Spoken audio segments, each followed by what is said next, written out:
You've developed in the way that you look at things differently. You don't necessarily just focus on people, you focus on different shots. But yeah, it gets better. Every video you do, usually it gets better and better and better. You know, everyone seems to be really into the character that they're playing. You can change everything, just like the smallest detail, that makes a huge difference. I really do believe that the stuff that you're producing deserves to be on TV. Join us on the evolution of Robcam, half a decade of amateur filmmaking. We'll be showing you the tips of the trade on exactly how we do it. From planning to the filming, to editing and sharing, here's how we do it. Let's explore the world of Robcam as we go behind the Quiff.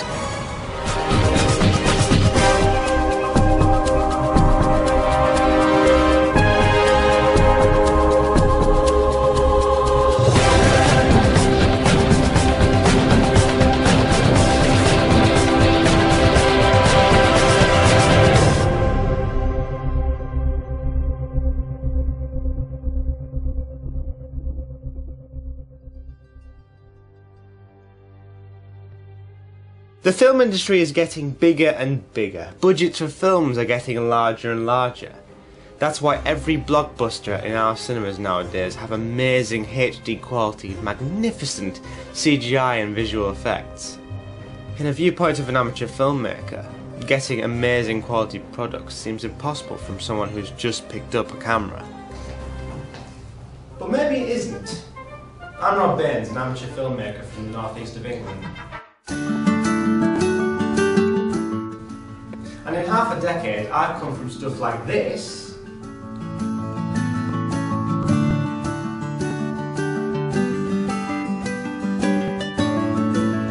to stuff like this.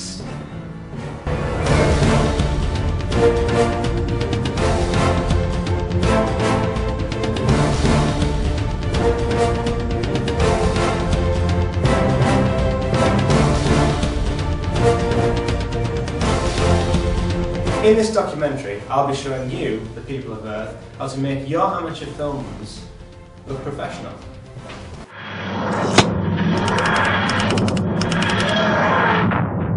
Over the years, we've been creating video content for our YouTube channel. From fan films to short films, from vlogs to updates on our main channel, Robcam Videos. In November 2006, we began with our first video, The Fake Genie Show. Matthew! Hey! Yes? Right. I want you to mop into a cart and go into there. That is one heck of a plan. Like that. And smart too. Smart, just I'm not going to fit in that box. Yeah. Now let's have a look at something from the now.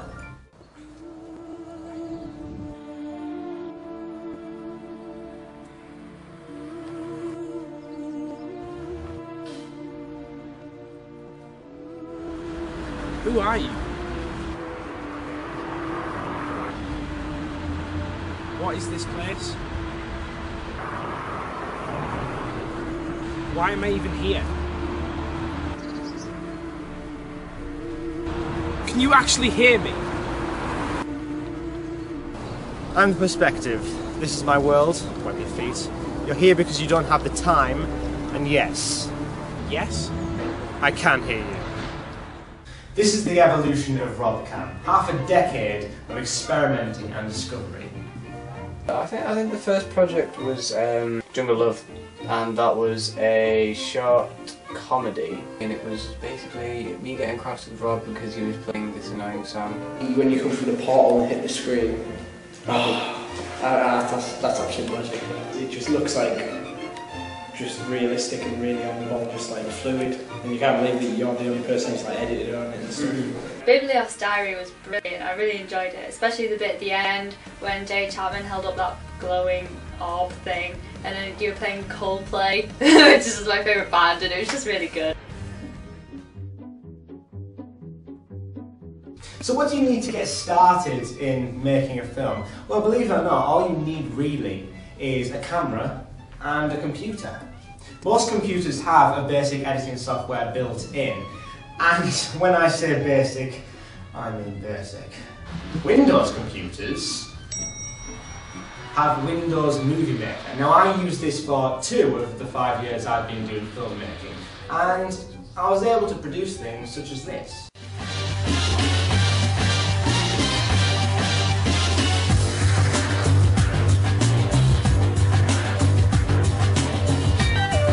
Cameras can range from small digital cameras to big professional cameras, similar to the ones you find in the TV and film industry.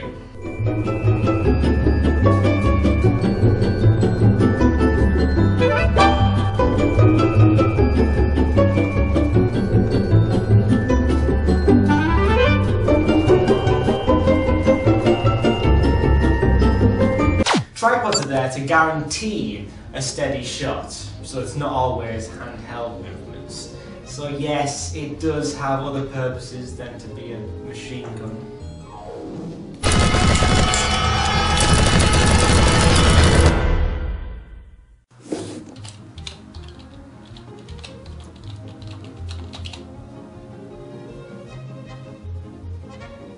What we've learned from this experience is the fact that every area, from planning to sharing, takes a hell of a lot of time.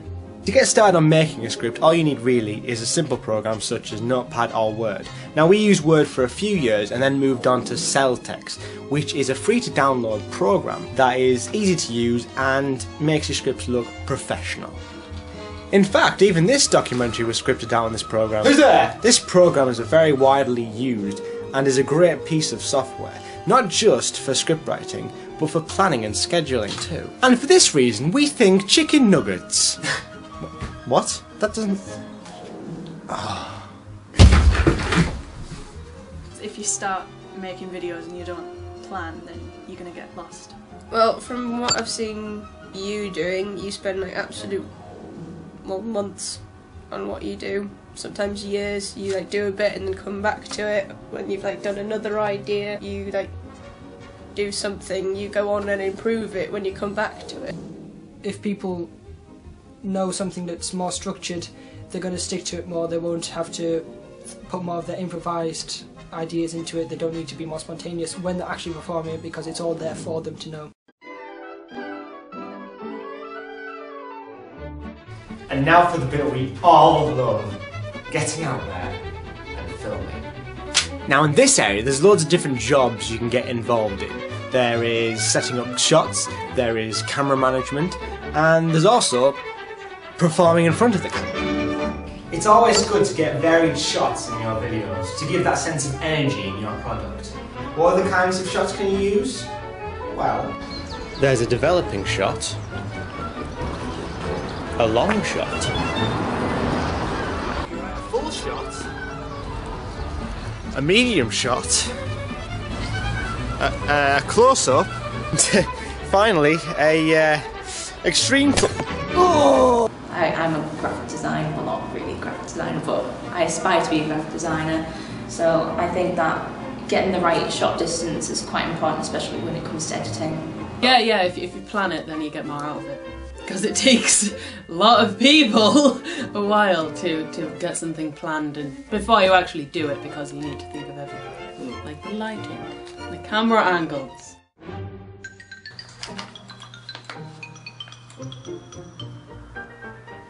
Now when it comes to editing your video, you need a program to edit it on. You can purchase other programs like Final Cut or Corel Video Studio, which are a bit more professional than Windows Movie Maker, it's safe to say. Post-production is about piecing together all the things you've done in production and making a story of it all. It's the idea that you can actually sort of mould it and you can shape it any way you want. You can be the god of the media world slightly. I enjoy making visual effects that sort of mix with reality. I like doing clone videos, as you know. I also like doing sort of explosion things from video games. First impressions, daunting, but with Video Copilot, video tutorials and on the internet, it really helped. Now I can use it comfortably and know what I'm doing and create something visually satisfying, visually tasty and all that. From the moment I've used it, it has not failed me to create something that I wanted really.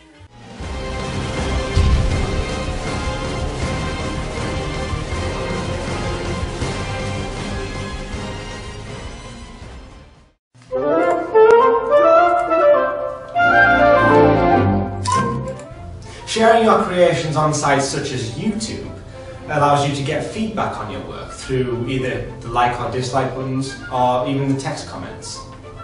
The other YouTubers you've got Mystery Guitar Man who does music videos of stop motion, Toby Turner who just does videos he just does funny videos. I love every area of production, but sharing my creations is what I really look forward to, because then I can see. I love seeing people's reactions to watching my video, seeing that the things I've been trying to do with the humour and stuff have actually succeeded and they are laughing. With technology advancing more and more, audiences can view your content in many different ways. Sitting down at their computer, picking up their phone, pulling out the iPod, or even putting a DVD in. The ways you can share your content nowadays are so broad, and there are so many opportunities.